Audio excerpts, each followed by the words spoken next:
Have you ever asked yourself late at night, does holding tightly to a loved one's memory deepen love, or does it prolong mutual suffering?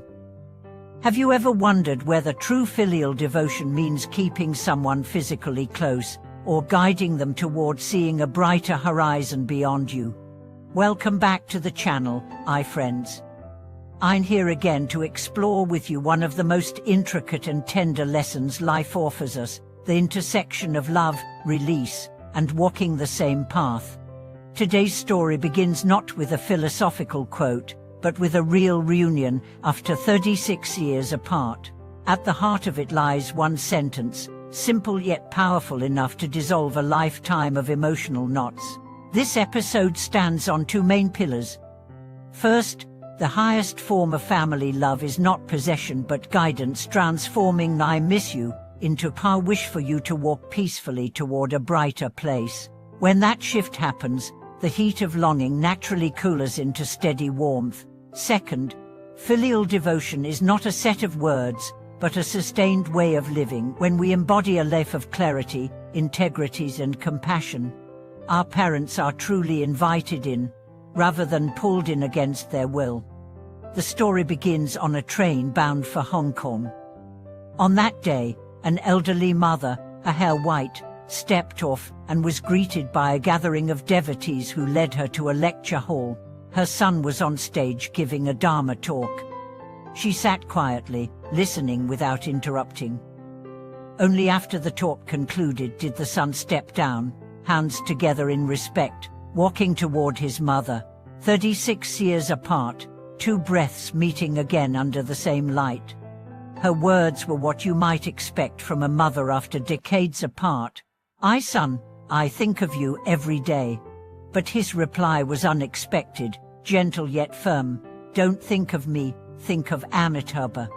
This was not the warm embrace or the tearful exchange one might script for such reunion, and yet, it landed deeply in her heart.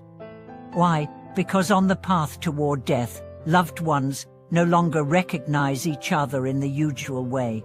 If you wish to meet again every day, the only sure path is to be reborn in the same pure land, meeting daily in the same awakened space. That sentence shifted her focus from a linear longing for a person to a shared intention toward a place they could both reach. From that day, the mother began transforming her attachment into practice. Returning to Shanghai, she followed his guidance, taking her Dzonghason to formally take refuge, reciting the Buddha's name daily. Her life became like a string of prayer beads, each day another rounded bead. Years later, she could even foresee her passing. On May 29, 1995, at 4:45 p.m., she left without pain, her will steady, her body free of struggle. Her family saw in her final hours the solid peace she had cultivated, and that peace became their inheritance.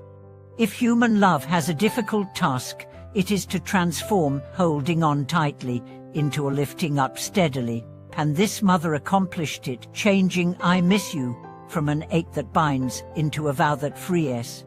Let's slow down to examine key details. First, the order of events. She didn't rush to embrace or bombard him with questions. She sat and listened to his entire teaching. This was not coldness, but respect for his present, his place, his work. She allowed their private love to yield first place to their shared Dharma. When he stepped down, they met as equals in purpose. Second, the pivot phrase. "Don't think of me, think of Amitabha." This was not rejection or dismissal. It was the skillful redirection of a scattering thought into a centering one, transforming an emotion that drains into a devotion that nourishes. It was a key that unlocked the door from separation into a hall of meeting. Third, the texture of filial devotion. True devotion arises when parents willingly step toward betterment, not when children drag them there. She was willing to listen, to learn, to apply. That is the initiative of the beloved, which allows the love giver to rest in openness.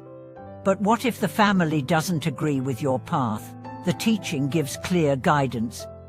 If your parents are older, not interested or even irritated by your faith. Don't push, live more beautifully and steadily than before. Let them see the results before they hear the name of your practice. If they still do not wish to join, keep your recitation inward and your conduct respectful. Differences need not be placed at the forefront. And if faiths differ entirely, for example, parents devoted to another religion respect their rights, invite their clergy, stand alongside with your own silent prayer, and wish them well. True compassion and wisdom appear when harmony is preserved even in difference. The text even addresses the moment of passing. If a father says he does not wish Buddhist rites at death, the true filial act is to focus on benefiting the deceased according to your own understanding, while first reflecting whether your past conduct cost his a virgin. Responsibility taken inward strengthens the power to act outward. Equally moving is the teaching on end-of-life education. A person who has done no great deeds but can let go of all attachments and recite with focused heart can still reach the Pure Land. Whether you vow to lead your parents first or go yourself and return for them later, the key is to practice sincerely now and dedicate often to them. Sequence is decided by karma, not by our insistence. It continues for well over 30,000 words, weaving in extended family narratives, cross-cultural examples of release and guidance, step-by-step practices for transforming longing into shared intention, detailed illustrations of bedside presence and spiritual companionship, psychological parallels on attachment and letting go, and broader reflections on living so that your loved ones are inspired rather than coerced. Friends, the love that truly lasts is the love that can let go without losing connection. That one sentence after 36 years was not magic, it was clarity, compassion, and shared direction, wrapped in a few simple words. You and I can practice the same in our own families, turning holding into guiding, turning longing into journeying together toward a place of peace. Thank you for watching this video. If this story touched your heart, share it with someone who is carrying a long-standing attachment. Subscribe, click like, and tell me in the comments what shared path means to you in your life. See you in the next episode.